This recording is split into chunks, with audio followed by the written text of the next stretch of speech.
kawan-kawan semua sekali. So, saya nak jemput korang pada hujung minggu ni, iaitu pada hari Sabtu, Ahad, Deepavali, cuti sekolah ni, datang ke tempat saya ni. Kat mana ni? Dekat V-Farm Village. So, kalau korang tak tahu hujung minggu ni nak ke mana, jemputlah datang ke tempat saya, V-Farm ni. So, korang boleh buat apa aktiviti korang boleh buat dekat V-Farm ni. Korang boleh buat aktiviti mandi-mandi kan. Boleh bawa anak santai-santai. Ada burung lagi kat sini kan. So, jadinya kat sini, ini adalah kawasan untuk korang sewa pelampung. So, jadinya kalau korang datang sini, korang jangan risau. Pelampung semua boleh dapatkan dekat sini. Murah-murah saja. So, kat sini, kawasan lepak-lepak. Okay, boleh duduk dekat sini. Tengok anak-anak mandi apa semua. So, kalau tak nak duduk kat sini, nak duduk secara berasingan. Dekat tepi-tepi kolam tu, semua ada kursi-kursi. Nampak tak? Boleh ada kursi-kursi.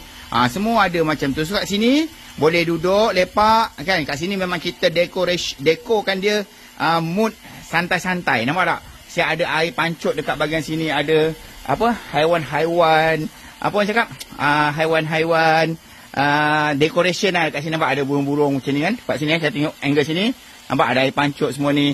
Alhamdulillah cantik. Sejadinya kalau korang ada kelapangan hujung minggu ni, Sabtu Ahad tak tahu nak ke mana, jemput datang V-Farm Village ni. Okay, V-Farm Village ni duduk dekat Gunung Pulai 2, Kampung Sepakat Jaya, Pekan Nenas, Pontian, Johor. Tiket masuk untuk mandi-mandi dekat kolam kita ni RM15 saja untuk kanak-kanak.